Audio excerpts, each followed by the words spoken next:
출애굽기 3장 14절 한 절 읽고 시작하도록 하겠습니다. 함께 봉독합니다. 시작. 하나님이 모세에게 이르시되 너는 스스로 있는 자이니라. 또 이르시되 너는 이스라엘 자손에게 이같이 이르기를 스스로 있는 자가 나를 너에게 보내셨다 하라.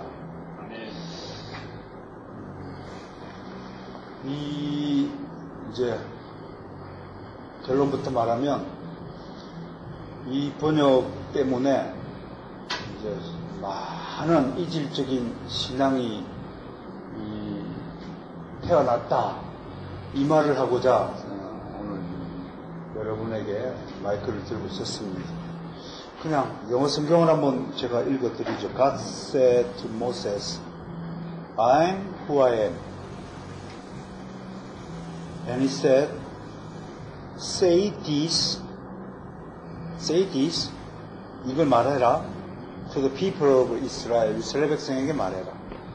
I has sent me to you. 난 너희들에게 보내줬다. 이렇게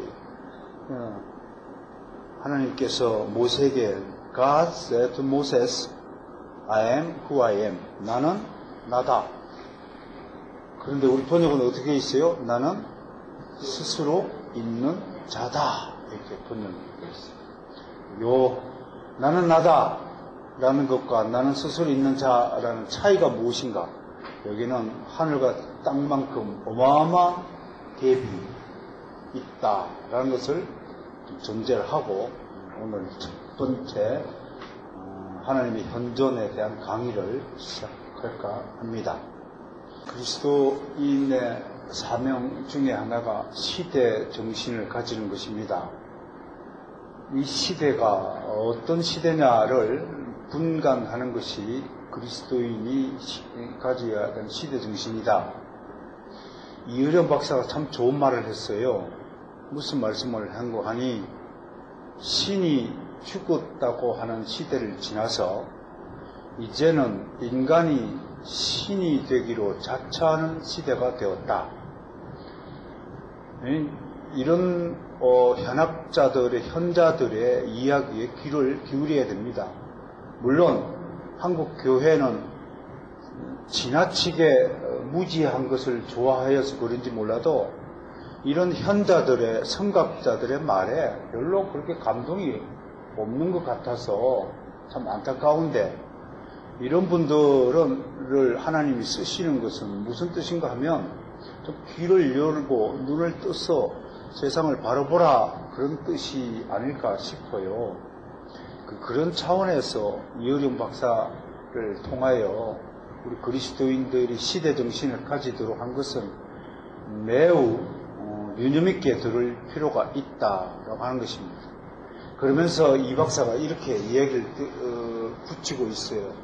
지금이야말로 우리는 신을, 여기서 말하는 신을 가서는 그냥 우리는 하나님이라고 부르는 신을 진지하게 생각해야 할 때다. 다시 한번 강조해요. 지금이야말로 우리가 신을 진지하게 생각해야 될 때다.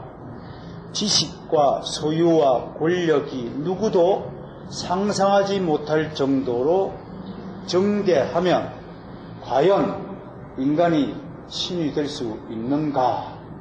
라고 되묻고 있는 것입니다.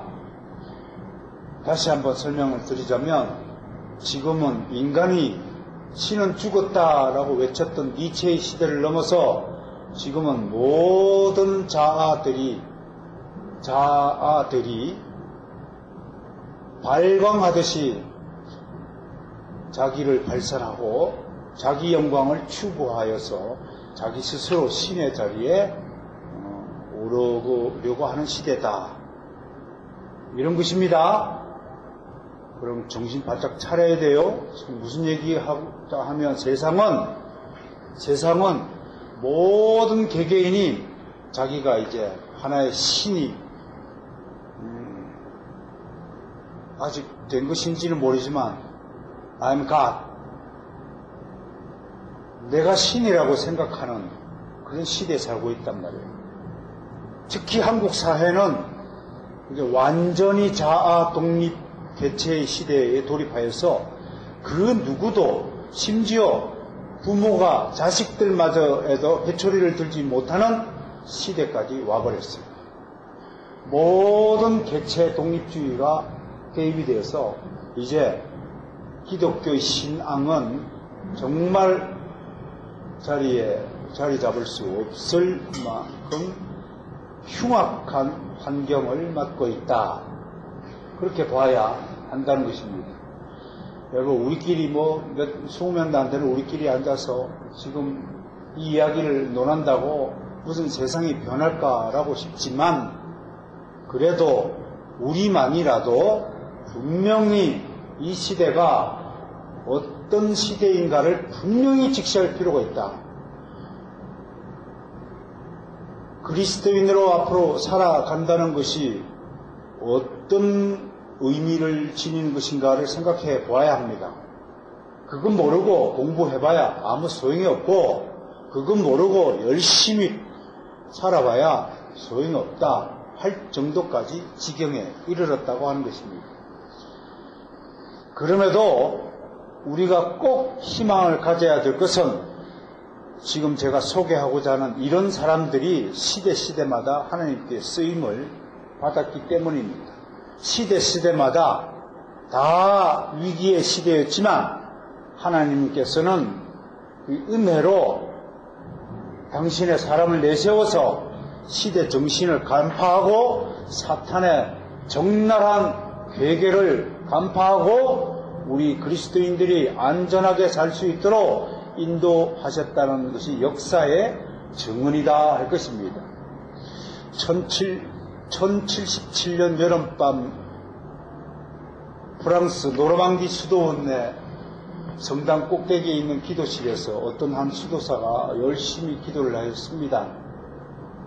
그리고 그는 밤새 기도를 마치고 자기 방으로 돌아오는데 하늘에서 밤하늘을 쳐다보니까 밤하늘에 별들이 반짝반짝 빛나는 거예요. 근데 그 별들이 그 수도원 앞마당에 있는 연못에 그대로 투영이 되었고 연못 전체가 밤하늘이 된 것이에요.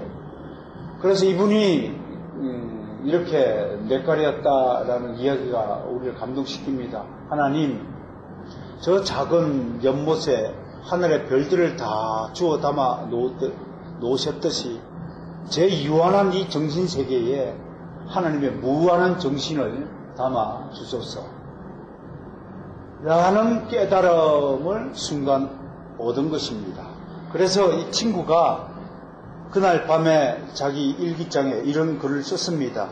존재하는 것 중에 가장 좋은 것, 가장 큰 것, 가장 높은 것이 있다 라고 갈파하였습니다. 다시 한번 이야기합니다. 1077년이라고 그랬습니다. 아직 십자군 운동이 벌어지기 전에 중세 스콜라 신학이 한참 꽃을 피던 그 시점에 이 수도사 한 사람이 존재하는 것 중에, 존재하는 것 그러면 존재물입니다. 존재가 아닙니다. 존재물 하는 것 중에 가장 좋은 것, 가장 귀한 것, 가장 높은 것이 있다. 그걸 발견한 거예요. 이 작은 발견으로 말미암아 태어난 한 달 만에 쓴 책이 그 유명한 모노로기온이라는 책입니다.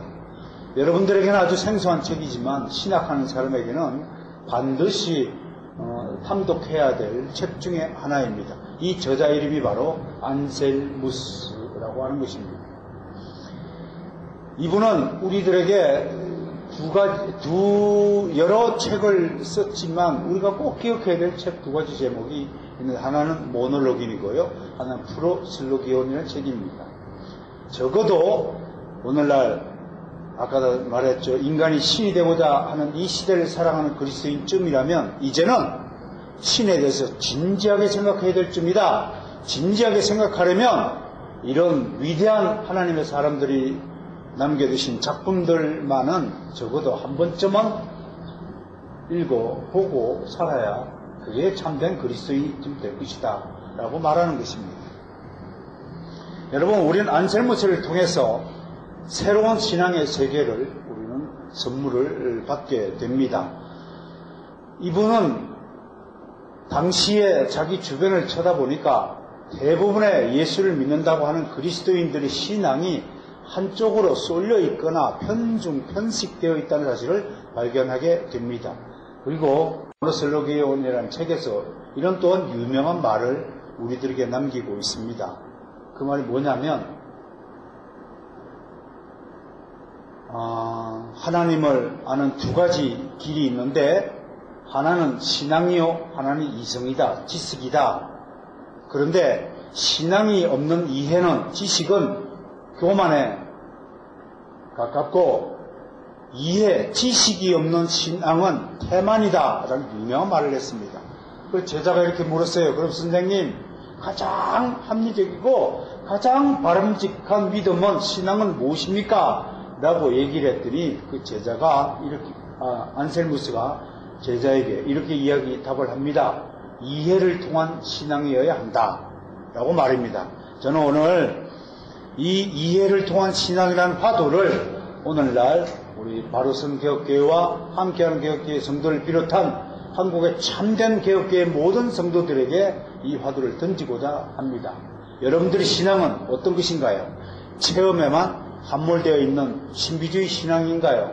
아니면은 그냥 이성적이고 지식적인 신앙의 수준에만 머물러 있는 것인가요?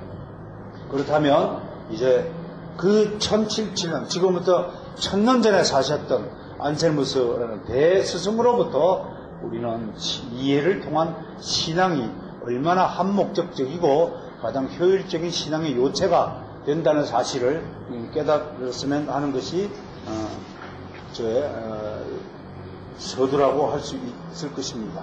자, 이런 것들을 전제로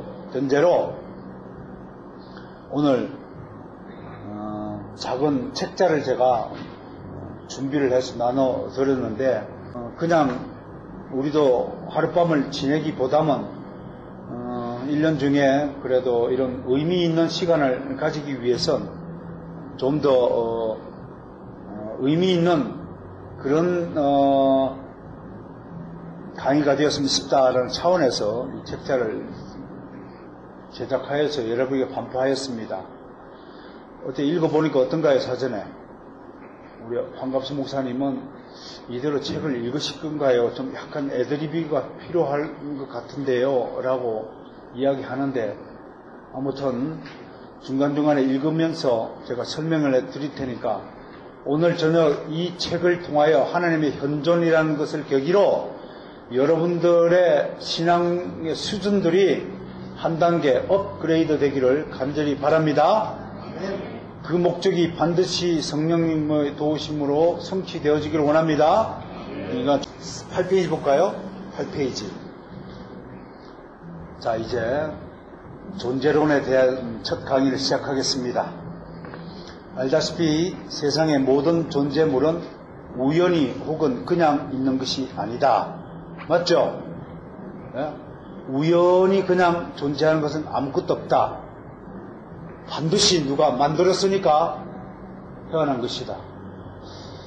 요하나, 이 세상에서 만들어지지 않고 자기 스스로 뿅 하고 태어난 존재물이 있으면 하나 예를 들어볼까요? 없죠? 그죠? 다 누가 만들었죠? 그죠? 하나님이 만드셨죠? 그죠? 요한에도 이렇게 믿어요. 오늘 청강생 중에 가장 나이 어린 우리 요한이도 천지 만물은 창조주는 하나님이시다는 사실을 믿습니다. 그런데 제가 오늘 이 강의를 하는 목적은 그 수준에만 머물러 있어는 안 된다라고 하기 때문에 그렇다고 하는 것입니다. 자, 우연히 있는 것이 아니라는 것은 지금 이제 용어를 정리합니다. 모든 하나님이 창조한 물질들을 따라서 합시다. 존재물이라고 딱 각인해야 돼요. 그럼 뒤에 나오면 하나님은 뭔가요? 그러면 존재물입니까? 존재입니까? 존재. 요 차이를 분명히 알아야 돼요. 그래야 아까 3장 14절에 나는 스스로 있는 자와 나는 나다라는 이 존재와 존재물의 번역의 차이를 분명히 인식하게 되는 겁니다. 그렇다면 오늘 좀 끝나면 여러분들이 신앙의 종류가 어느 쪽에 치우쳐 있는가를 아마 판가름이 되지 않을까 싶습니다. 존재물을 익힌 누군가가 있다는 것이고 그냥 있는 것이 아니라는 것은 반드시 의미를 가진 그 무엇이라는 뜻이다. 우리 북한산에 가면요, 오솔길에 그냥 오솔길 오르기 못하다 싶으니까 어떤 분들이 아이디어를 내가지고 오솔길 따라서 시를 이렇게 딱 적어놨어요. 근데 그 중에 하나가 그 김춘수라는 시인을 혹시 기억하세요? 너는 나에게, 나는 너에게 꽃이 되었다. 뭐 의미가 되었다. 뭐 하면 그런 뜻이에요. 그러니까 그분의 시가 뭐냐면 모든 존재물에는 존재의 의미가 있다 없다? 없다. 그러면서 마지막 구절이 저를 땅 쳤어요. 구르는 돌에도 영국 식담에 구르는 돌에는 이끼가 끼지 않는다는데 그 시인은 구르는 돌에도 의미가 있다. 그러니까 여러분들 각자가 이 책상 하나만큼도 오늘 이 강연의 탁자로 쓰임받기 위해서 존재하는 거예요. 이게 의미란 말이에요. 모든 게 의미가 있다는 거예요. 한편으로 이 존재물들은 각자 나름의 성질과 형태와 구조를 가지고 있는데 존재론에서 이것을 본질, 에센스라고 말합니다. 예컨대 꽃은 꽃으로 있고 나비는 나비로 있는 것인데 꽃을 꽃으로 있게 하고 나비를 나비로 있게 하는 그 어떤 성질이 존재론에서 말하는 본질이다. 자, 그럼 정리합니다. 모든 존재물 따랐습니다. 모든 존재물은 각자 의미를 가진다. 그 의미를 본질이라 말한다. 자, 반드시 모든 존재는 의미가 있다. 이 점을 머릿속에 깊이 탁 박아두세요. 그러면 나의 의미는 뭘까? 이 얘기는 거꾸로 뒤집으면 나는 왜 이 땅에 태어났는가? 라는 이야기와 맞물리는 거예요. 그것을 우리 기독교에서는 소명이다. 그렇게 말하는 거예요. 이 소명 없이 또 목회자는 반드시 주님의 소명이 있어야 한다라고 강조하는데 그때 사용되는 소명이라는 단어가 바로 이러한 데 쓰임을 받는 것입니다. 자, 넘어갑시다. 9페이지 봅시다. 두 번째 줄에 두 번째 단락에 그런데 하나님은 만물의 궁극적 원인이라는 자신의 속성상 그 어떤 것으로도 규정할 수 없고 한정할 수 없는 무규정자 혹은 무한정자여야 합니다. 그러니까 하나님은 존재다, 존재물이다. 존재물은 다 본질이 있지만 하나님은 존재이니까 우리가 가지고 있는 의미나 본질과는 관계가 없다는 거예요. 그러니까 다른 거꾸로 뒤집어 말하면 인간으로서는 하나님을 어떤 분이다라고 어떤 것을 규정할 수 있을까 없을까요? 없어요. 하나님의 이름을 뒤에 나오지만 야훼라고 부르는 것도 그게 하나님의 진짜 이름이 아니라 우리가 쓰기에 편하기 위해서 만들어낸 이름이지 하나님의 원래 본질이 아니라는 것입니다. 하나님은 그런 대상이 아닙니다. 그것을요 밑에 줄 보세요. 결국 우리는 하나님을 파악할 수도 있다 없다? 없다. 하나님에게 어떤 이름을 붙일 수 있다? 없다. 그러나 그렇다면 하나님의 본질도 없고 하나님의 이름을 부를 수도 없다면 우리는 누구를 믿어야 되고 어떻게 불러야 합니까? 그분을. 그랬더니 이런 점을 고려해서 어거스틴이라는 신학자가 중세신학자가 이렇게 얘기했습니다. 함께 읽을까요? 시작. 내가 하나님을 파악하지 못한다는 것 그리 놀라운 일인가? 만일 내가 그분을 파악한다면 그분은 하나님이 아니다. 네가 하나님을 이런 분이다라고 규정하는 순간 그분은 하나님이 아니라는 거예요. 여기 중요한 사실이 있어요, 여러분. 한국 교회 안에요. 성경에 계시된 하나님이 아닌 다른 하나님, 이런 분들이 말하는 예수 그리스도, 이런 분들이 말하는 믿는 하나님이면 단언코 우리가 믿는 하나님과 같지 않다는 것을 아셔야 됩니다. 그 이유가 명백하게 드러날 것입니다. 아시겠습니까? 그렇다면 내가 지금 알고 있는 하나님은 진짜 하나님이 아닐 수도 있겠구나 라는 지금 무서운 두려움을 지금 가질 필요가 있다 없다. 이 시간 마칠 때까지는 좀 가지고 있어봐요. 긴장을 바짝 해. 내가 지금 믿는 예수님은 그냥 내 머릿속에 상상한 예수님은 아닐까? 내가 꾸며낸 예수님이 아닐까? 나는 하나님께 소명도 안 받았는데 괜히 내가 자처해서 내가 하나님을 소명을 받았다고 하여서 그리스도인 교회 다니는 건 아닐까? 라는 생각을 좀 가지고 있어야 한다는 것입니다. 굉장히 중요한 문제입니다. 그죠? 일단은 우리 모두가 제로 상태에서 출발합시다. 이 존재는 새로운 하나님, 진짜 성경에 게시된 하나님이 내 신앙의 본질이 되는 그 순간까지는 잠시도 긴장의 끈을 놓지 마시고 조금 유보해 주시기 바랍니다. 그럼에도 하나님의 본질을 알고 싶고, 우리인가의 본성은 뭐예요? 본질이 없음에도 본질을 알고 싶고, 이름이 없음에도 이름을 부르고 싶은 우리의 욕망은 멈추지 않습니다. 이게 우리 인간이에요. 이게 우리 인간의 타락한 본능이에요. 미디안 광야로 쫓겨난 모세도 어느 날 자신에게 나타난 하나님의 이름이 무엇인지 궁금하여 용기를 하나님께 여쭈어보았습니다. 그런데 하나님은 자신의 이름이 무엇이라고 가르쳐준 바가 없습니다. My name is Yahweh 그렇게 말하지 않았어요. 하나님은 I am who I am. 단지 그렇게 말했을 뿐이에요. 근데 우리는 어떻게 번역을 했냐면 나는 스스로 있는 자다 그렇게 번역했어요. 왜? 우리는 하나님을 자꾸만 존재라는 차원에서 존재물, 우리와 같은 수준, 눈에 보이는 가시적인 존재물로 자꾸 끌어내리고자 하는 욕망이 있단 말이에요. 그 결과가 하나님을, 존재이신 하나님을 존재물의 수준으로 끌어내려 버렸단 말이에요. 그래서 동상 만들고, 그래서 예수님 저기 조각해서 만들어내고, 자꾸 금송아지 만들어내고 하는 것이 바로 이러한 욕망 때문이라고 하는 것입니다. 하나님은 자신이 무엇에 말하고 단지 나는 스스로 있는 대로 말씀해 주셨습니다. 이를 근거로 히브리인들이 만드는 이름이 뭐예요? 그 모음이 없잖아요. 영어로 YHWH인데 여기다가 훗날 처음 옛날 고대 히브리에는 모음이 없어요. 모음이 없어도 이분들은 자기들끼리는 다 YH 뭐 WH 해도 야훼 이렇게 읽어요. 신기한 민족이에요.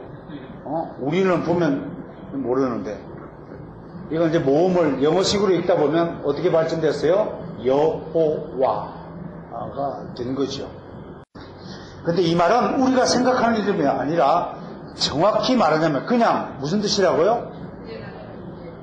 존재라는 뜻이 뭐냐 하면 나는 이다라는 뜻입니다. 그냥. 나는 이다.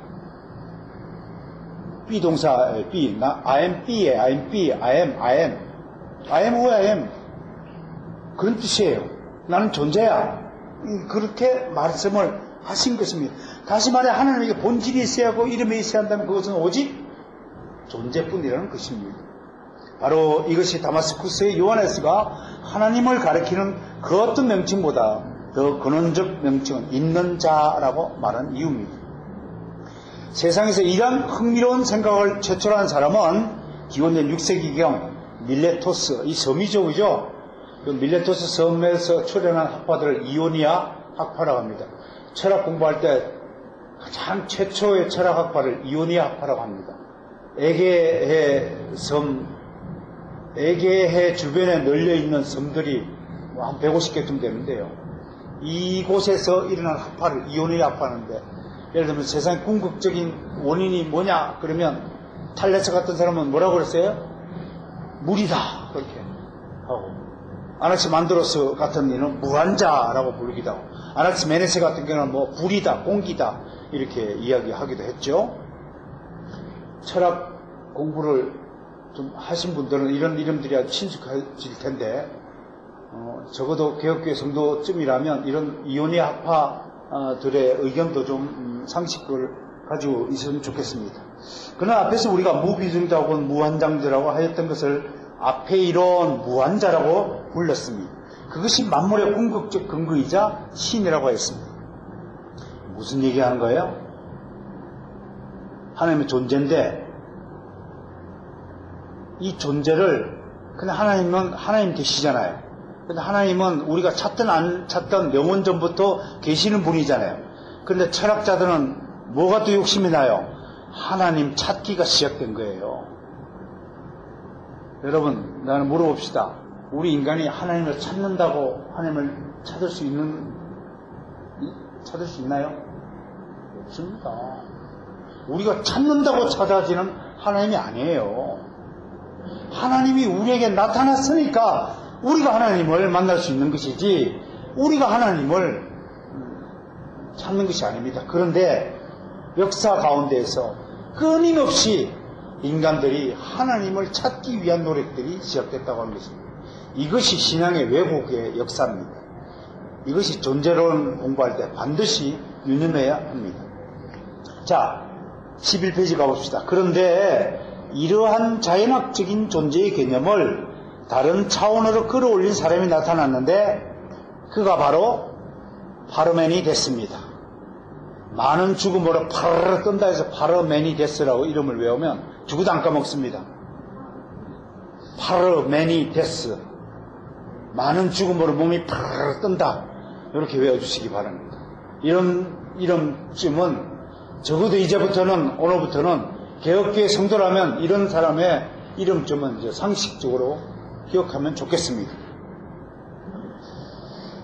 파르메니데스인데 그는 이오니아파들, 이전의 모든 철학자들은 궁극적 원인을 다 물질에 찾았어요. 물이다, 불이다, 공기다, 뭐 이렇게 찾았어요. 근데 이분만은 아니다, 물질이 아니라 최초로 형이상학적 개념을 우리에게 제시한 분이다. 그래서 파르메니데스가 철학계에서 차지하는 비중이 크다고 할 것입니다.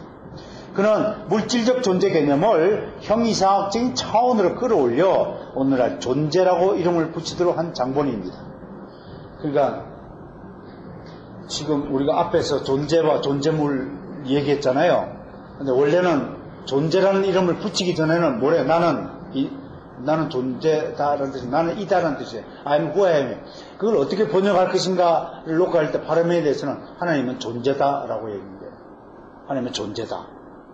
여기서부터 존재론의 철학이 출발이 되기 때문에 이 이름을 끄는 겁니다. 여기 제가 최근에 안 적어놨지만 이분의 제자가 누구냐면 유명한 제논이라는 사람이 있습니다. 제논. 이 제논의 제자가 누구냐면 소크라테스입니다. 철학가에서 이 세 사람이 아테네에서 기가 막힌 우연으로 만나게 됩니다. 그것을 우리가 철학계에서는 아테네 조우라고 말합니다. 이때 파르메니데스가 60세, 제논이 40세, 소크라테스가 20세였습니다. 이 젊은 소크라테스가 너무나 신적인 존재가 궁금한 거예요. 만물의 궁극적인 원인이 뭘까? 그걸 헬라어로 뭐라고 그러죠? 아르케라고 그래요. 아르케. 여러분, 요한복음 태초에 말씀이 계시할 때 태초에가 엔아르케예요. 따라서 엔아르케. 히브리어로 뭔가요? 태초에, 그럼 히브리어로 베레시트. 발음이 너무 좋았나요? 베레시트 그런 거예요. 태초에 in the beginning 영어로 이렇게 번역이 된 거예요. 이 아르케가 만물의 궁극적인 원인, 시작, 근거라고 번역되는 거예요. 이것을 사도 요한은 요한복음 1장 1절에 뭐라고 했나요? 아르케가 뭐라고 그랬나요? 아르케가 모든 사람들이 물이요, 불이요, 공기요, 존재라고 할 때 사도 요한은 태초에 아르케는 로고스다. 하나님의 말씀이다. 이 말씀이 곧 하나님이시다. 라고 정의되는 것입니다.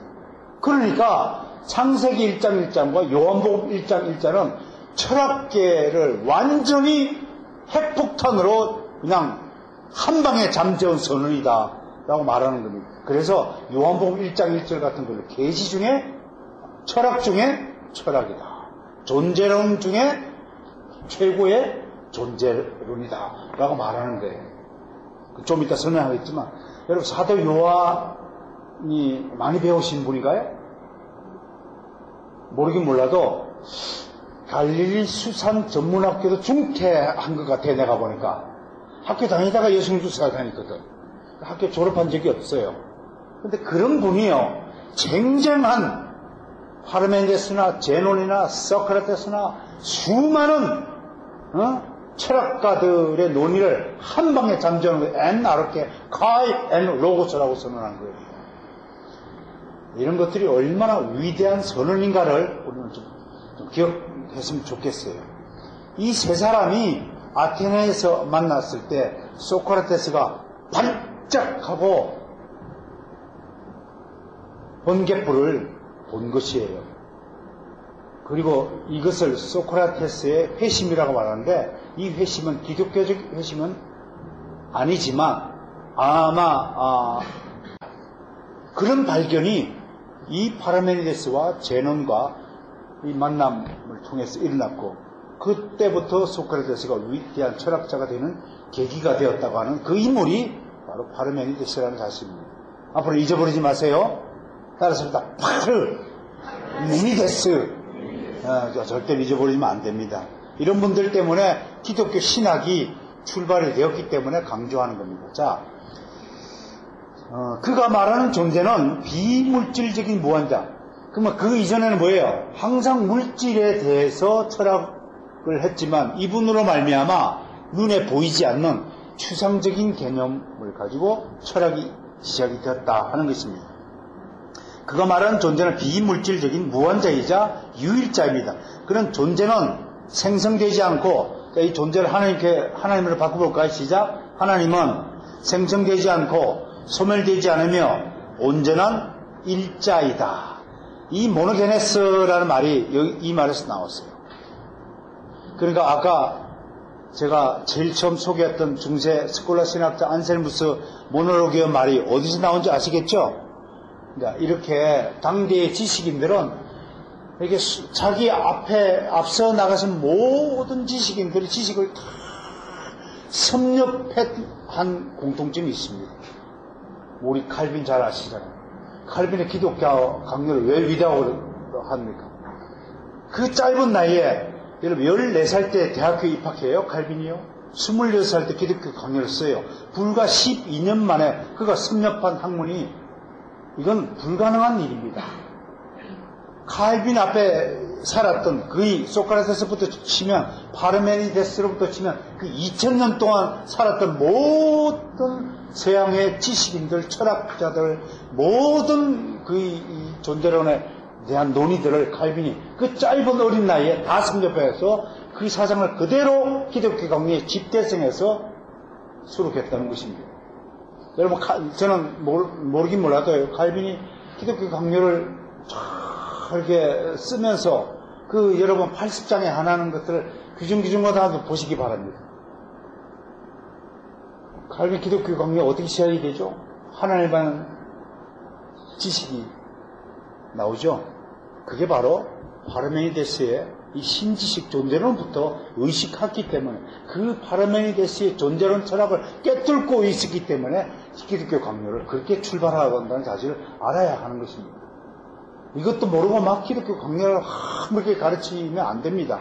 그 칼빈이 기독교 강요를 어떤 준비를 하고 어떤 체계를 갖추고 어떤 자료를 섭렵을 해서 이게 그런 위대한 작품을 낳았는가를 아셔야 되는 것입니다. 이 같은 파르메니데스의 개념을 소크라테스는 저수를 남기지 못했어요. 파르메니데스의 이 존재라는 개념을 제논이 개성하고 제논의 제자인 소크라테스가 개성했는데, 이것을 활짝 꽃피게 하는 사람이 누구냐면 소크라테스의 제자인 플라톤입니다. 이 플라톤이 만드는 것을, 이 존재를 뭐라고 이름을 붙였냐면, 따라서 이데아라고 이름을 붙인 것입니다.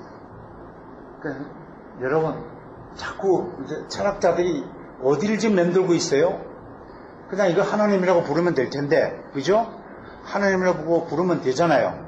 근데 계속 존재다, 존재물이다, 뭐 무한자다, 공기다, 별 연구를 다 하다가 플라톤에 와서는 아주 멋진 말이죠, 그죠? 이데아까지 발전이 된 거예요. 그리고 플라톤의 이 사상을 그대로 한 600년 뒤에 700년 뒤에 이어받은 사람이 누구냐면 플로티노스예요. 이 플로티노스가 기독교화, 즉 기독교화라기보다도 종교화 시킨 사람 최초의 인물입니다. 그래서 종교학에서 다룰 때는 이 플로티노스 이름을 또 기억해야 됩니다. 이 플로티노스를 가장 존경했던 사람이 독일의 철학자인 괴테입니다. 이 괴테가 나중에 이렇게 말합니다. 누가 하나님에게 이름을 붙일 수 있겠어? 아주 멋지죠, 그죠? 그러면 괴테가 하나님을 믿었을까 안 믿었을까요? 불행히도 하나님은 이름이 없으신 분이니까 난 믿을 수 없다. 또 길을 가도 이렇게 길을 가요. 자, 그 다음에 11번 하나님의 이름. 어쨌든 하나님의 이름이 있다 없다? 없고 당연히 있어야 된다 없어야 된다? 없어야 한다. 그런데 이름을 붙일 수 없는 하나님이 스스로 자기 이름을 알린 것은 무엇일까? 자기를 모세에게 소개한 이유는 무엇일까? 라고 한번 질문을 던져봐야 됩니다. 이에 대해 많은 신학자들이 언급이 있지만 이 책은 다 논할 수 없지만요. 이런 해석을 합니다. 예를 들어 지극히 높으신 하나님, 스스로 숨어 계시는 하나님과 같이 이름 없는 신으로 존재하면 그냥 니체 같은 괴테 같은 작자가 나타날까봐 하나님이 다 미리 아시고 이것들이 실체를 좀 규정을 해주지 않으면 이놈의 인간들은 눈에 안 보이는 존재를 믿을 수 있을까 없을까? 그게 안 믿을 것 같은 아마 하나님 나름대로의 생각 판단 때문에 신비주의 잘못된 신앙을 촉발할 수 있기에 자기 백성을 그러한 잘못된 신앙으로부터 보호하기 위해 모세에게 자기 자신을 소개했다고 해석하는 재미있는 해석이 있어서 여러분 소개합니다. 믿거나 말거나. 아무튼 해석은 해석이에요. 그러니까 꽤 괜찮은 해석입니다. 그러나 사실 정확하게 말하자면 하나님이 자기 이름을 계시한 것은 스스로 원해서가 아니라 마지못해 그리하셨다는 것입니다. 무슨 엉뚱한 소리냐고요? 알다시피 모세는 누구예요?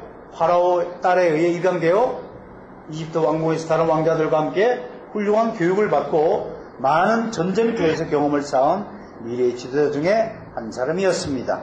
그러나 약 40세가 되었을 때 자기 동족을 괴롭히는 이집트를 죽이고 미디안 강렬로 도망을 쳤습니다. 너무 잘 아는 얘기죠? 응? 그래 히브리 민족을 구하라는 명령을 받고 했는데 모세는 가고 싶어요? 안 가고 싶어요? 안 가고 싶은 거예요. 여러분 제가 살아오면서 이사를 24번 했더라고요. 어느 날 등본을 띄워보니까요. 이사 자주 하고 싶어요? 안 하고 싶어요? 인간의 본능 중에 하나가 현실 안주 의식입니다. 습관을 고치기 힘든 존재가 인간이지요. 그럼 여러분 다 인정하시나요? 인간들은 정말 습관을 고치지 않으려고 그래요. 그러니까 모세도 옛날에 지금 부름을 받았을 때 미디안 광경으로 쫓겨온 지 몇 년이 지났는가요? 하나님께 부름 받았을 때 40년 지났어요. 그러니까 모세가 어느 생활에 익숙해졌을까요? 광야 생활에 익숙해진 거예요. 미디안 생활에 이미 미디안 사람이 된 거예요. 이미 됐다고요. 미디안에서 누구랑 결혼했어요?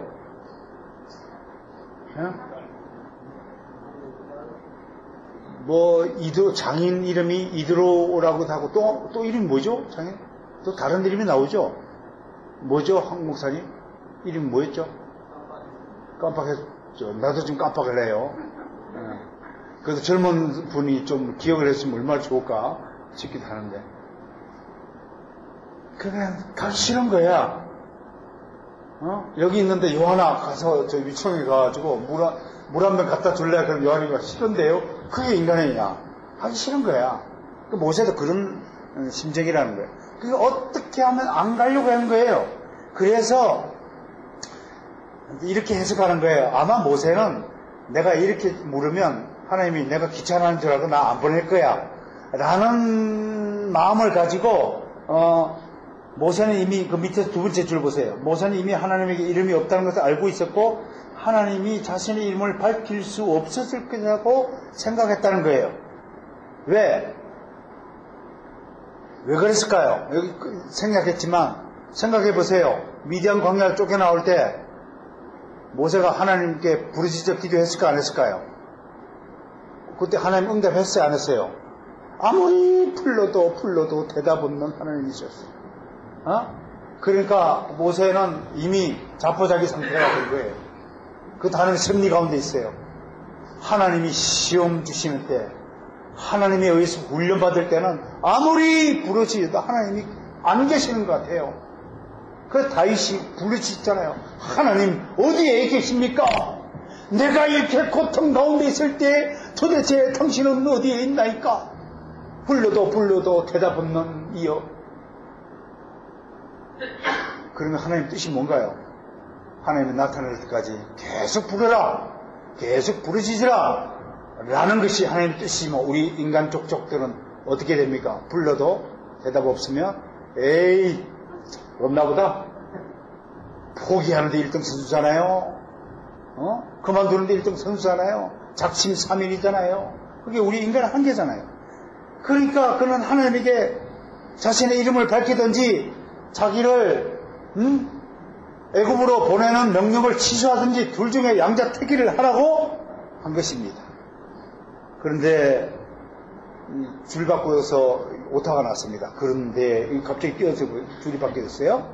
이어주시기 바랍니다. 그런데 뜻밖의 하나님의 선뜻 나는 I am who I am.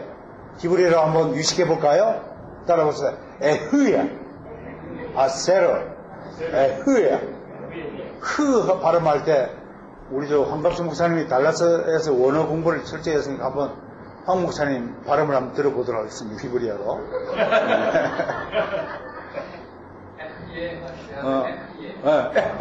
이게 가르침이 나와야 된대요. 가르침에 원어 발음을 들으셨죠? 아무튼 히브리어 네이티브 스피킹을 들으셨습니다.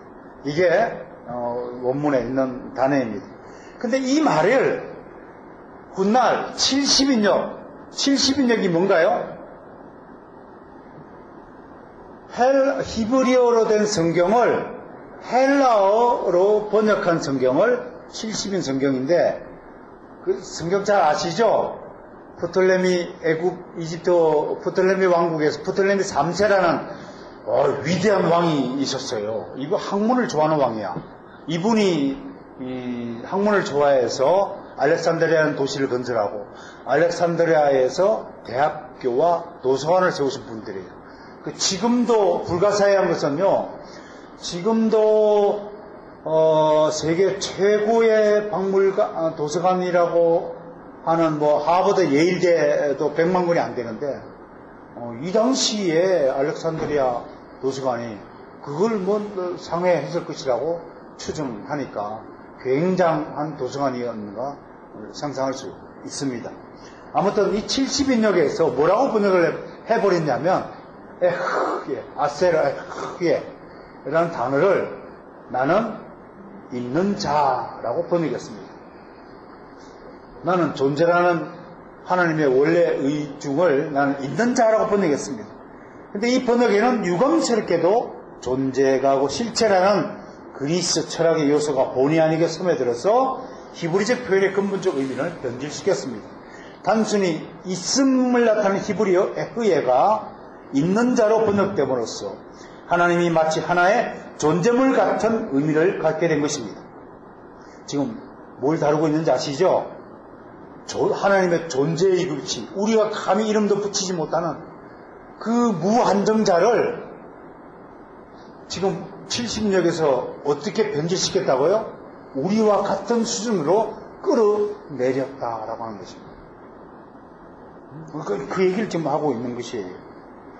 그래서 에후에는 나는 존재자가 아니라 나는 존재라는 뜻인데 70역 우리말로 나는 있는 자라고 번역을 했습니다.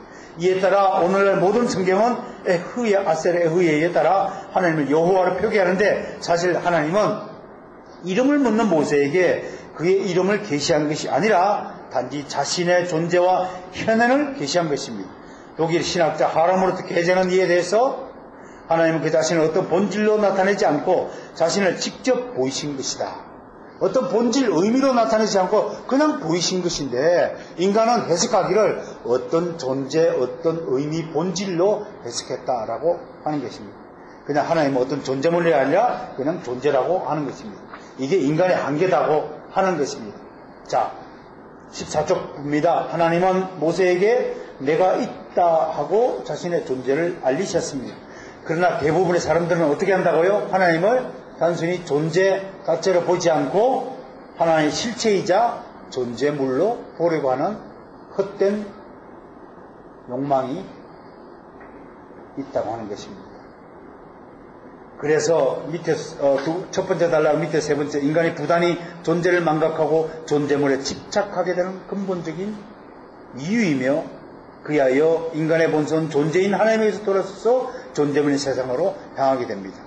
결론적으로 말하면요, 오직 이 땅의 기독교만이 하나님을 존재의 수준에 그대로 두게 하시고 나머지 모든 종교는 심지어 가톨릭 교회도 아직도 하나님을 존재물 수준에 끌어내려서 믿고 숭상하고 있다고 하는 것입니다. 그래서 하나님은 십계명에다 뭐라 해요? 나 외에 다른 신을 믿지 말라. 하늘에 있는 것이나 땅에 있는 어떤 형상도 조각하지 말라. 그게 뭐예요? 나는 존재물이 아니라 존재이기 때문에 오직 기독교의 하나님만이 존재로 있고 나머지 종교의 모든 신들은 존재물, 즉 형상의 존재로 물로 존재하고 있는 것이다 라고 말하는 것입니다. 자, 이런 신앙들, 이런 신앙의 수준에 머물러 있는 것들을 성경에도 보게 됩니다. 성도 여러분, 내가 지금 무슨 얘기해요? 여러분들의 신앙이 어떤 수준에 머물러 있느냐라고 지금 묻고 있는 것입니다. 여러분들이 하나님을 존재물로 착각하고 나에게 복을 주는 사람, 내가 기도하면 바로바로 응답해야 되는 사람, 실체라고 인식하는 신앙의 수준이라면 지금 여러분들은 의심하는 도마 수준이라고 말하고 싶어하는 것입니다. 소개하죠. 성경에도 이런 흔적들이, 이런 사람들이 숱한 곳에서 기록으로 남아있습니다. 내가 그의 손에 못자국을 보며 내 손가락을 그 못자국에 넣으며 내 손을 그 옆구리에 넣어보지 않고는 믿지 아니하겠다. 누가 말했어요? 도마. 만져야 믿는 거요. 눈에 보여야 믿는 거요. 기독교 하나님 눈에 보입니까? 안 보입니까? 안 보이잖아요. 그러니 기독교의 하나님에 대한 신앙은 다른 타종교 종교인들의 그 믿음과는 실체가 완전히 수준이 다른 것이라는 사실을 명확히 해야 할 것입니다. 이거 밑에 뭐예요? 기독교는 이 같은 우리의 성향을 원죄에 따른 타락한 본성 죄성이라고 부릅니다. 한편으로 나는 존재다라는 말은 나는 존재가 아니다라는 말이 함축되어 있음을 합니다.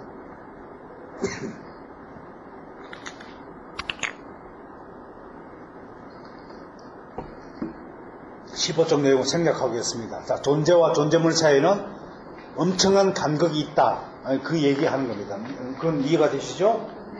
자, 이제 중요한 걸 오늘 저는 마지막으로 이게 다뤄야 돼요. 따라서 다시 고백합니다. 하나님은 존재입니다. 하나님은 스스로 있는 자가 아니라 그냥 하나님은 존재일 뿐입니다. 이해가 되세요? 이게 이해가 돼야 돼요? 그런데 이 존재에 대한 개념에도 두 가지 개념이 있어요. 하나는 그리스적 개념과 하나는 히브리적 개념이 있는 것이에요. 요 차이를 또 알아야 기독교 신학에서 이 두 가지 모순이 어떻게 하나 상호 조화가 되어서 나타나겠구나 라는 것을 이해가 되는 것입니다. 자, 그런데 철학의 세상에 입문하려면 두 개념, 즉 그리스적 존재 개념과 히브리적 존재 개념의 차이를 아는 것으로 출발해야 합니다. 그런 다음 기독교의 존재 개념이 알고 보면 바로 이 두 개념을 조화롭게 융합한 것임을 알 수 있습니다. 첫 번째 그리스 개념을 봅니다. 그리스 철학자들은 존재라는 것에 대해서 어떻게 생각했는가를 살펴봅니다. 알다시피 기원전 5, 6세기쯤 그리스도인들은 세상 모든 존재물의 근거, 뭐라고 헬라어로? 아르케, 무엇인가 하는 물음으로 철학을 시작했습니다. 이때 동양에서 누가 살았냐면 제가 가로열고 했죠? 스카모니, 공자. 요때 한국에서는 누가 뭐 했어요? 주전 624년에 암사동 가면 여러분들 잠시 볼 수 있습니다. 굴 파놓고 우가 우시 이렇게 하는 거 살았어요. 근데 이때 벌써 서양에서는 뭐해요 지금? 존재가 무엇인가? 그리고 논의하고 있을 때 우리는 아직도 빗살무늬 토기 만들어내고 수렵시대를 살고 있는 시대입니다. 이런 미개의 땅, 이런 미지의 어둠의 땅에 복음이 비춰서 이제는 거꾸로 우리가 지금 존재를 저쪽 사람에게 가르치고 있잖아요. 저 같은 사람이 나타나고 이제 그리스 철학들 다 나와. 이거 다시 거꾸로 가르치고 있잖아요. 얼마나 놀라운 반전입니까? 얼마나 놀라운 역사입니까?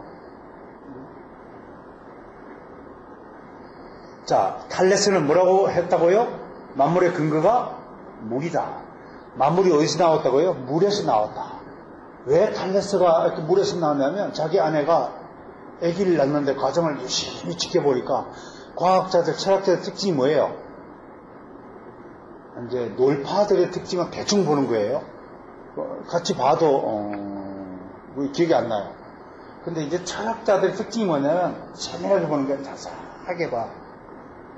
그냥 탈레스가 자기 아내 출산 과정을 보는데 애가 어디서 나와요? 물에서 살다가 탈레스가 궁금한 거예요. 아니 애가 어머니 자궁속에 양수 안에 물속에 있잖아요.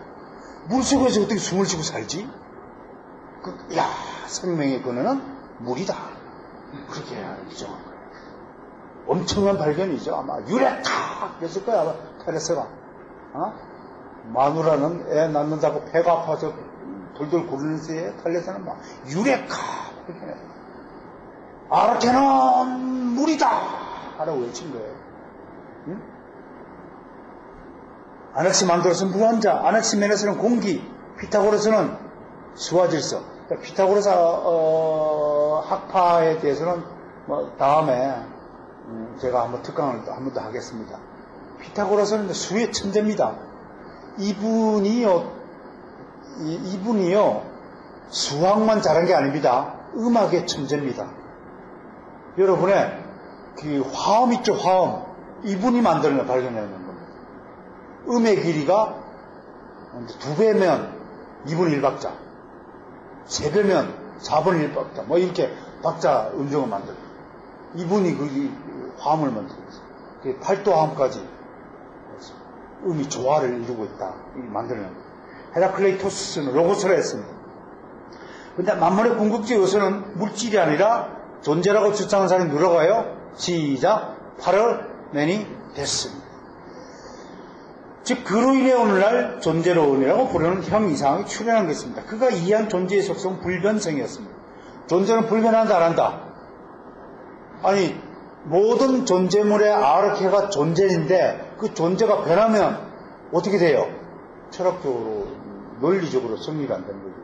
그러니까 존재는 불변하는 존재다.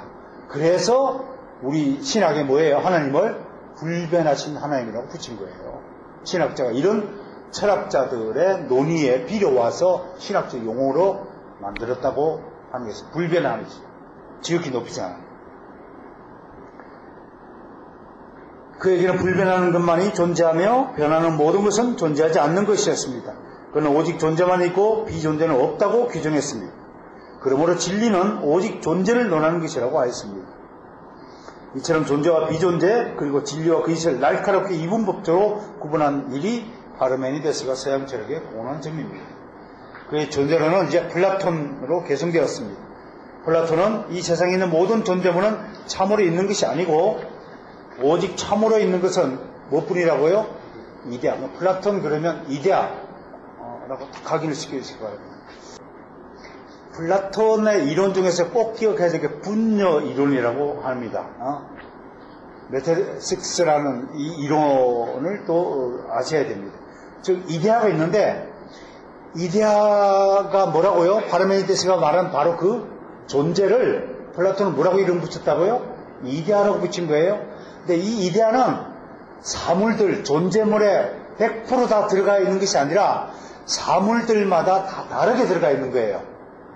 다르게 나누어졌다, 분여되었다 그래서 분여 이론이라고 하는 거예요. 즉 단지 부분적으로 들어있어 개개의 사물들은 본질과 존재가 모두 불완전하다는 것입니다. 완전한 존재가 안 되는 거예요. 이데아가 100% 분여돼야만 완전한 존재인데 우리의 피조물들은 불완전한 존재일 수밖에 없다는 거예요. 왜? 이데아가 부분적으로 조금씩밖에 분여되지 않았기 때문에 그렇다는 거예요. 그러므로 사물들이 이데아처럼 영원할 수 없다는 것입니다. 그러니까 사물들은 소멸한다는 거예요. 아, 재미난 이론이죠. 딱딱 뛰어 맞아 떨어지잖아요. 여러분, 하나님의 신적 계시 없어도요, 인간의 이성적인 이 연구 능력이 얼마나 큽니까? 인간의 이성적으로도 이런 존재에 대한 논리를 접근할 수 있어요. 그러니까 신기하게도 이분들은 그렇게 연구를 많이 해도 그냥 궁극적 아르케가 하나님이라고 신앙 고백하면 간단할 텐데 이상하게 하나님은 이런 분을 해야 되나 그런 은혜를 안 주신 거야. 이데아라고 그러지 말고 하나님이시구나 감사합니다 땡큐 마이 갓 그러면 될 텐데 이데아에 그냥 이거 대단한 발견이라고 하고 평생을 이 연구에 바쳐가지고 어디 갔을까요? 불속으로 간 거니까 너무 참 안타깝지만 그래도 하나님은 악인을 통해서도 역사하시지 않았습니다. 하시는 거예요. 하나님은요 자연주의자들을 통해서도 우리 은혜를 베푸세요. 아수를 통해서도 이스라엘에게 은혜를 베푸시는 거예요. 하나님이. 그러니까 원수를 사랑해야 되는 거예요. 원수를 통해서도 하나님 나에게 은혜를 베푸시니까 그게 기독교예요.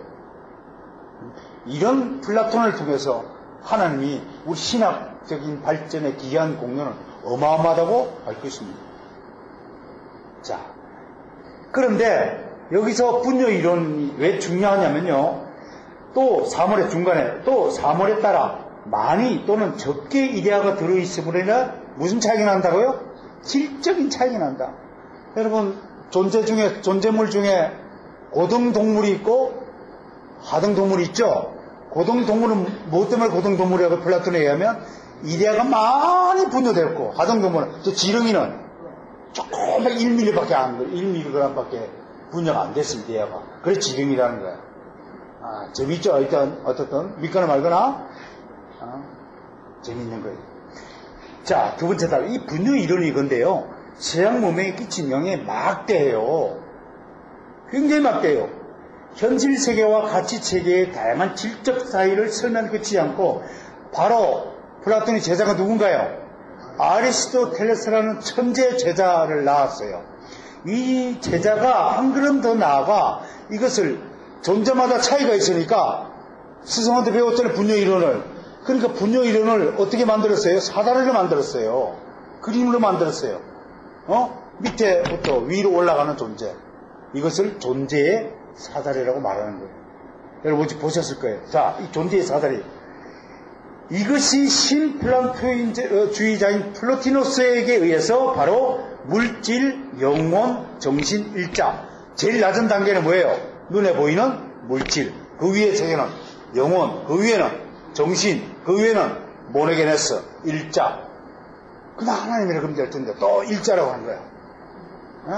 그냥 하나님이라고 그러면 될 건데. 일자. 이 계층 구조가 만들어진 거예요. 아시겠어요? 이 플라톤의 분요 이론 때문에 이러한 존재의 사다리가 나오고 계층 구조가 만들어진 것입니다. 보세요. 어거스틴의 신국론도요.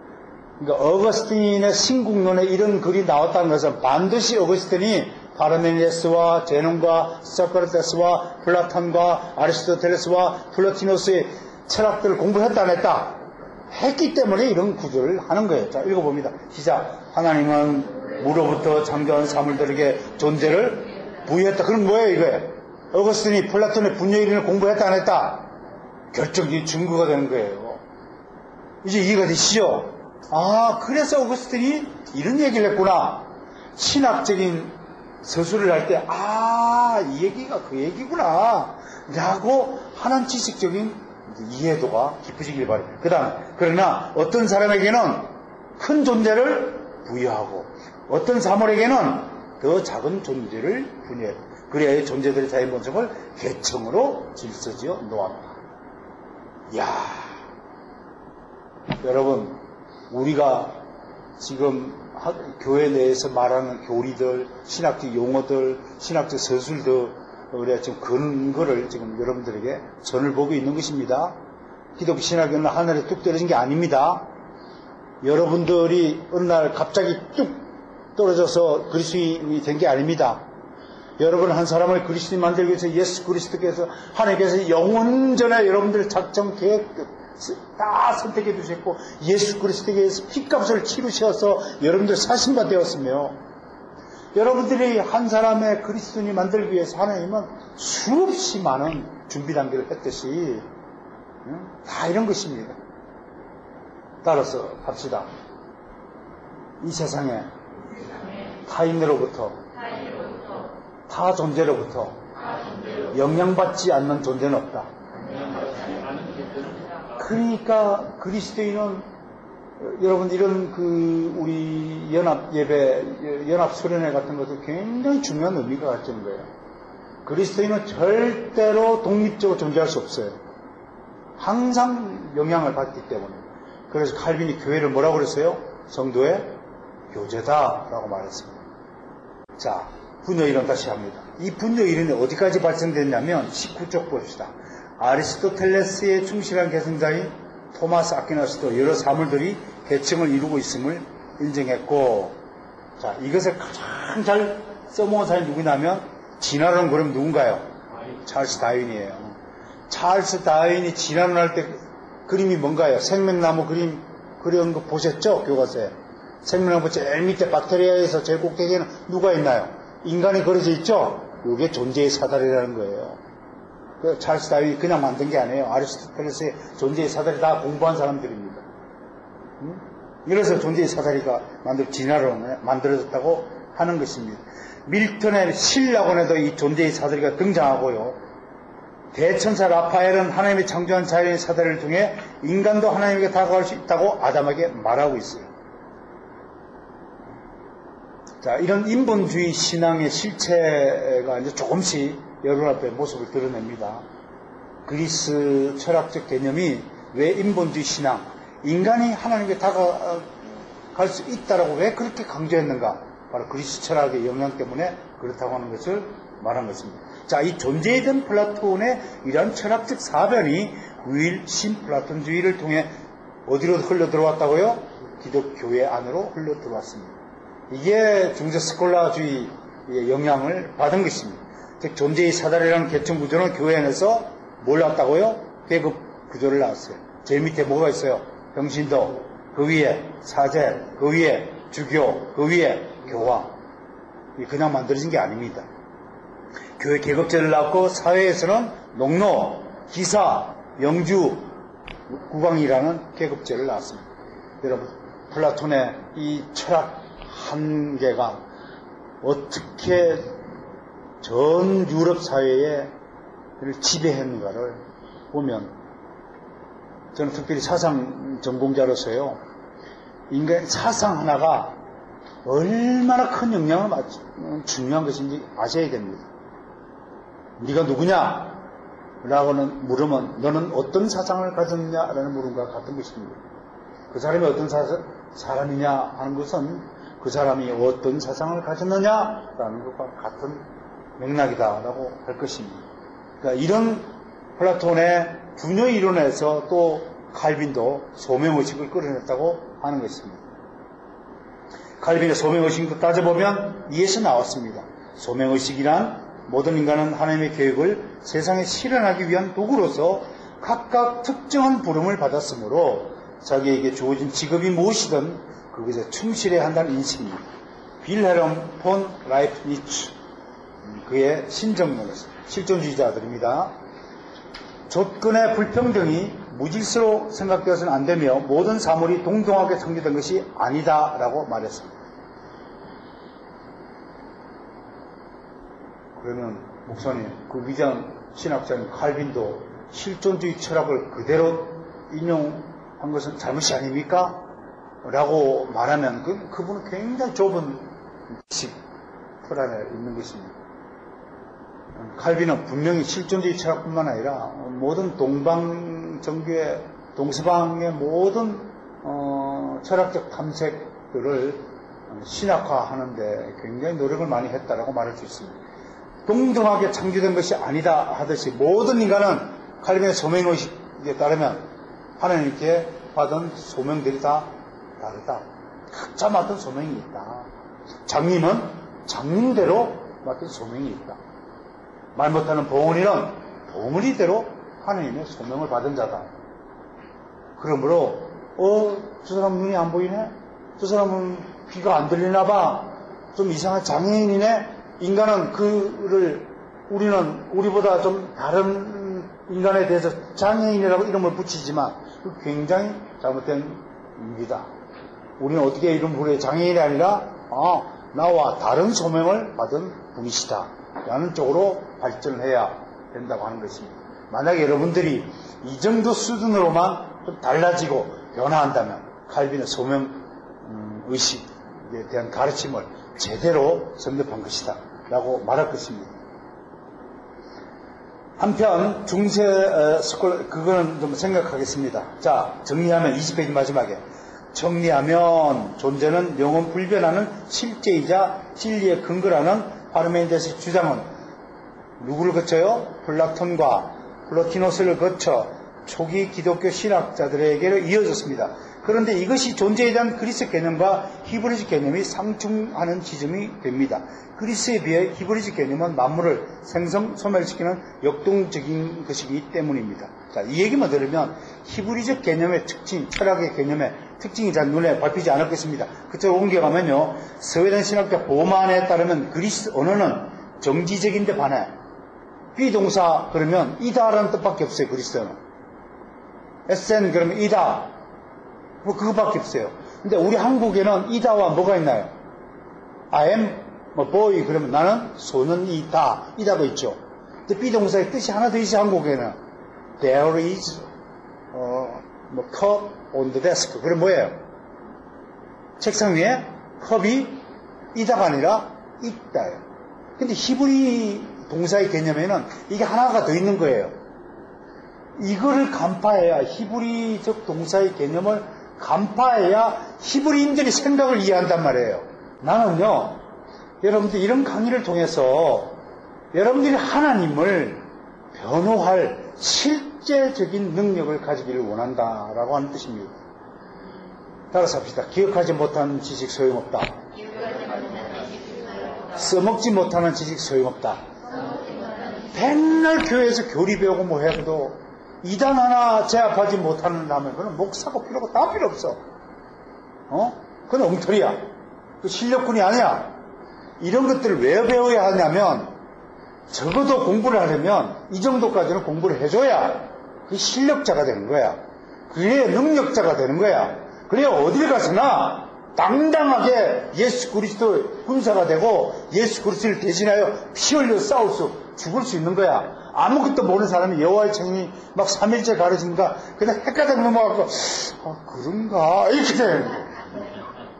적어도 우리 두 교회 성도들만큼은 그런 안 되겠다 하는 것입니다. 자, 넷째 줄에 오른쪽 둘째 줄에 히브리어 동사는 항상 하다 외에 하게 되다와 하게 하다라는 의미가 추가됩니다.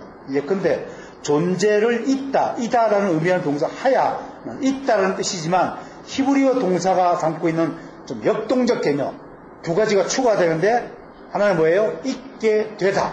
또 하나는 있게 하다가 포함됩니다. 특히 이 말은 하나님과 관련해서는 현존하다, 살아계시다라는 의미뿐만 아니라 현존하게 되다 혹은 살아있게 되다. 하나님 현존하게 돼 어떤 작용을 한다. 살아있어서 지금도 꿈틀거리신다. 역사하신다. 라는 개념으로 하니까 역사하시는 하나님이라는 단어가 어디서 나왔다고요? 히브리즈 이 단어에서 나왔단 말이에요. 성경에서 역사여 주시옵소서 라고 기도하는데 그 역사라는 단어가 어디서 출현했냐면 바로 이런 히브리적 동사 개념으로부터 추출한 용어라는 사실을 우리는 이제 알게 되는 것입니다. 그러니까 중간에요. 한마디로 히브리적 동사의 개념은 그냥 제자리에 머물러 있는 것이 아니라 사역의 성격이 분명 사역, 일하는 거예요. 움직이는 거예요. 그리스는 아까 뭐예요? 이다. 뭐예요? 그냥 존재라는, 존재를 그냥 규정할 뿐이에요. 정태다. 그렇게 규정할 뿐이에요. 너희들이 뭐니? 정태다. 그런데 히브리식 개념은 뭐예요? 정태가 있다. 정태가 되게 하다. 정태하게 하다. 이렇게 다양한 의미가 부여되는 거죠. 히브리식 철학의 개념이라는 사실을 머릿속에 집어넣고요. 그러니까 하야라는 동사는 구약 성경에서 하나님뿐 아니라 하나님의 말, 하나님의 손, 하나님의 영들 관계 다양하게 사용되면서 하나님과 함께 하야라는 동사가 함께 쓰여지면서 하나님과 함께 동사가 쓰여지면서 하나님이 마치 인격적인 존재로 우리 앞에 등장하는 거예요. 하나님의 말을 하게 하고 하나님이 막 불로 나타나기도 하고 하나님이 빽빽한 구름 가운데 강림하시기도 하고 하나님의 음성이 들리고 말해요. 이런 것들이 그리스 사람들에게는 하나님이 우리 인간에게 직접 대놓고 말씀하신다, 계시하신다, 불 가운데 나타나는 개념이 성립이 안 되지만 히브리인들의 머릿속에서는 이게 역동적인 개념이니까 다양한 계층 속에서 하늘도 몇 층천이에요? 3층천이에요. 동사도 몇 개예요? 3가지 구조를 갖고 있어요. 이게 복합성이에요. 이게 히브리인들이 천재일 수밖에 없는 거예요. 그러니까 우리는 그리스인들은 평면적이고 한국인들은 이분법적이에요. 이중적이에요. 있다와 이다 편으로 나누어지는 거예요. 근데 히브리인은 삼중적이에요. 그러니까 히브리인들이 세계의 천재 노벨상을 점령할 수밖에 없는 구조라고 지금 여러분들에게 설명하는 것이 역동적이다. 이렇게 히브리인들은 밑에 줄래요? 밑에 달려 하야라는 한 개념 안에 존재와 생성 그리고 작용하다 다 포함되어 있으며 이것들이 신기하게도 논리적 모순에도 불구하고 하나가 되는 것을 보게 됩니다. 이에 대해 보만은 이렇게 쓰겠습니다.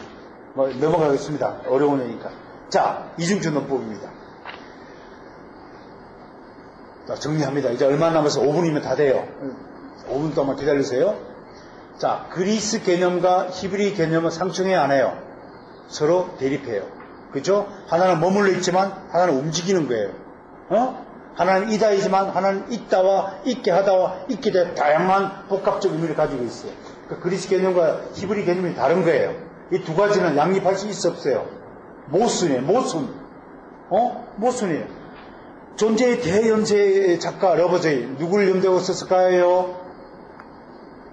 아리스토텔레스 염두했겠죠. 그죠? 존재의 사다리, 존재의 대연세. 러버제이는 서로 모순된 두 개념을 하나로 묶고 사용하는 독특한 사회 표현 방법을 이중적 논법이라 했습니다. 기독교 신학의 특징이 뭐냐라고 하면 이중적 논법이에요. 이게 기독교 신학이에요. 자, 보세요. 근데 이 논법이 바로 존재에 대한 그리스적 사고와 히브리적 사고를 종합하여 하나로 만든 것이 기독교적 신개념이라고 하는 것입니다. 이제 이해가 됐습니까? 우리가 기독교에서 말하는 하나님은 철학적으로는 그리스적인 존재 개념과 히브리적 존재에 두 양립할 수 있는 두 모순을 하나로 일치시키는 개념이 기독교 신학이라고 하는 것입니다. 이게 기독교 신학의 신비라는 사실을 오늘 저는 여러분 선물로 받아가시기 바랍니다. 이야, 그렇구나. 이게 좀 기가 막힌 것이구나. 신학은 이게 전혀 다른 차원의 문제구나 라는 것을 여러분들 깨달아 합니다. 어거스틴이 삼일절에서요 이 논법을 그대로 써서 이렇게 설명을 합니다. 함께 합니다. 시작. 하나님은 성질이 없어 선하며 양이 없어 크고 결핍이 없어 창조적이며 지위가 없어 통치자이며 외관이 없어 모든 것을 포괄하고 장소를 갖지 않아 어디에든 있고 시간을 갖지 않아 영원하며 변함이 없어 변화하게 하고 아무 작용을 받지 않아 모든 작용을 한다. 만약 이 글을 그리스 철학자들로 읽으려 하면 그리스 철학자들에게 이것을 읽고 평가하면 성질이 없는데 선하고 양이 없는데 커? 그리스적 개념에서 이게 이해가 될까 안 될까요? 이해가 안 될 겁니다. 안 되잖아요. 근데 어거스틴이에요. 어거스틴이 이렇게 간파한 거예요. 양이 없는데 크고 결핍이 없는데 창조적이고 지위가 없는데 통치자래. 이게 말이 안 되는 거잖아요. 이 모순을 어떻게 해야 되느냐. 자, 그 다음에 이후 기독교 신학자들 어거스틴의 선례를 따라 대립하는 두 극단도 하나의 만에서는 어떻게 한다고요? 하나로 만난다. 이것을 무슨 이론이라고? 대립의 일치다. 밑줄 쫙 꺼요. 밑줄 쫙 꺼요. 대립의 일치. 자, 이제 기독교 신학의 본체가 오늘 첫 시간에 드러났습니다. 기독교 신학의 한마디로 얘기하면 뭐라고요? 대립의 일치. 그 대립이 두 가지 요소가 하나는 그리스적이고 하나는 히브리적이다. 이 두 가지는 상호 대립되고 상충되고 모순되는 것이었다. 그런데 이것이 기독교 신학 안에서 하나가 되었다. 그래서 만들어진 용어가 뭐예요? 삼위일체. 여러분, 위가 세 개인데 또 한 개래. 세 개이면서 한 개란 말이 돼요, 안 돼요? 일체는 그리스적 개념이고 삼위는 히브리적 개념이라는 사실을 알게 됐죠? 그래서 삼일체라는 용어가 만들어진 거예요. 자, 그 다음에 부동의 운동. 용어가 맞아요? 부동은 뭐예요? 안 움직이는 거예요. 근데 운동이래. 모두의 하나. 모두인 하나. 모두면 모두지. 하나면 하나는 또 뭐예요? 모두는 다수 복수고 하나는 단수예요. 근데 이게 기독교 안에서는 하나로 설명돼요. 자, 예수 안에 두 가지 속성이 있어요. 하나는 신성, 하나는 인성. 신성과 인성은 하늘과 땅처럼 다른 성질이에요. 인성은 소멸하지만 존재물이지만 신성은 존재예요. 존재와 존재물이 하나가 되는 법이 있습니까? 예? 여러분, 오늘 제 결론이에요. 기독교 신앙에서 신성과 인성과 두 상반된 이 대립의 요소가 기독교 신학 안에서 하나가 됐고, 이것을 공부한 칼빈이 뭐라고 기독교 강요에 정리했냐면 신비한 연합이라는 용어를 만들어낸 거예요. 그러니까 칼빈이 왜 천재인 줄 아시겠어요? 이제 기독교 강요에 등장하는 이런 단어나 용어들이 그냥 등장하는 것이 아니라 칼빈이 만들어낸 것이 아니라 칼빈이 그 앞에 섰던 수많은 존재론자들, 철학자들이 이 철학들을 다 섭렵했다는 것을 결정적으로 알 수가 있습니다. 자, 보세요. 신성과 인성이 공존할 수 있는 것은 논리적으로는 도저히 불가능합니다. 그런데 이 신성과 인성이 예수 그리스도 안에 동시에 존재했습니다. 믿습니까? 예수님이 존재했듯이 그 존재와 존재물, 신성과 인성이 오늘날 모든 그리스도인에게 그대로 분여되어 있습니다. 뭔가요? 성령님께서 타락한 본능 안에, 본성을 가진 죄인 안에 임재해 계시는 것입니다. 사랑하는 성도 여러분, 오늘 존재는 첫 시간을 통해서 이제 위대한 결론을 내려야 합니다. 그리스도인은 완전히 다른 존재가 되었습니다. 신성을 가진 하나님이 타락한 인성, 원죄에 가득 찬 죄악에 물든 이 더러운 본능을 가진, 본성을 가진 이 오물투성이로 직접 오셨습니다. 도저히 거할 수 없는 신성은 오직 완벽하게 거룩한 곳에 존재해야 될 그분께서 우리 속에 오셔서 믿는 자 안에 오셔서 함께 거하시는 것입니다. 그래서 우리는 성령의 사람이 된 것입니다. 대립의 일치가 이루어지게 된 것입니다. 그리스도 안에서 신비한 연합이 이루어지게 된 것입니다. 성도 여러분, 오늘 존재론 첫 번째 특강을 통해서 나라는 존재가 하나님에 의해서 택함받은 자녀인 내가 존재론적인 측면에서 도저히 동거할 수 있는 두 모순된, 대립된 두 요소가 내게 와서 내 안에서 하나가 됐구나. 그렇다면 나는 의심할 여지 없이 그리스도와 하나가 되었구나 라는 것을 결론 내릴 수 있겠습니다. 가슴 손을 고백합시다. 지난날에 나는 주님과 아무 관계없는 존재였습니다. 주님은 도저히 내 안에 거할 수 없는 사람이었습니다.